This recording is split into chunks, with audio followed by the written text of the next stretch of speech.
shortly after former Cambridge Analytica CEO Alexander Nix learned British media was reporting on allegations about his firm's role in the leak of Facebook data. He allegedly withdrew $8 million from the company. And investors are not happy. In a lengthy and detailed story in the Financial Times, Nix is accused of making off with the funds right before the firm collapsed into liquidation, and the investors who had backed a potential rebranding of the firm are pressing Nix to repay the money.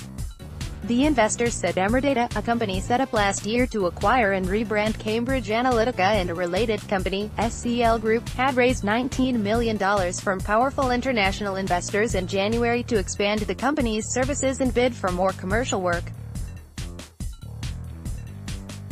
The money ran out quickly, the people said, because of outstanding bills to advertisers and other suppliers, and because of the alleged withdrawal by Mr. Nix.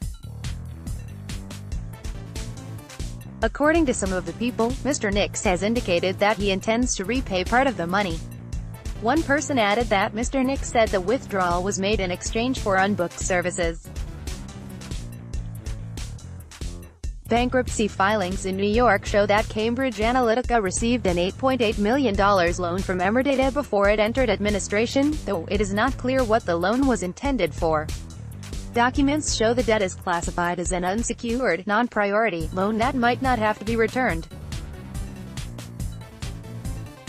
But the story gets even more intriguing when one finds out who the investors in the apparent rebranding of Cambridge Analytica's data science as a service business model.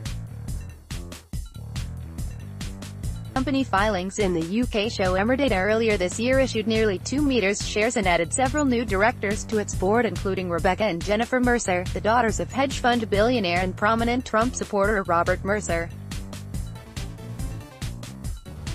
As a reminder, the prominent conservative billionaire investor, Trump campaign supporter and patron of Steve Bannon, Robert Mercer, stepped down as co-chief executive and board member of the world's most profitable and secretive hedge fund, Renaissance Technologies, on January 1, 2018.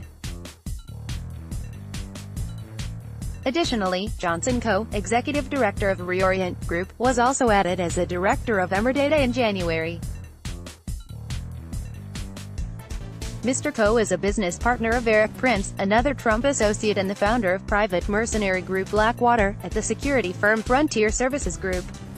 And judging by the second half of the Financial Times story, Cambridge Analytica was planning a full resurrection, as documents seen by the FT confirmed that a holding company was established to acquire Cambridge Analytica and SCL Group, which had previously focused on defense, which explains Eric Prince's influence, and political work, which explains the Mercers' interest, including Donald Trump's presidential campaign. These documents and a private placing memorandum set out plans to raise about $30 million to pitch for more commercially related work and develop a high-volume core business with off-the-shelf data targeting products. Governments have access to vast quantities of data, on both their own citizens and foreign nationals. These data can be used to help governments identify, segment and target key audiences for campaigns of information or influence. Cambridge Analytica also formed a working group of senior ex-military personnel and government executives to identify products and services most relevant to government clients, according to the documents. We suspect this is very much not the last we hear of Cambridge Analytica's business model, though getting on the wrong side of the Mercers and Eric Prince may mean that this is the last we hear from Mr. Nix.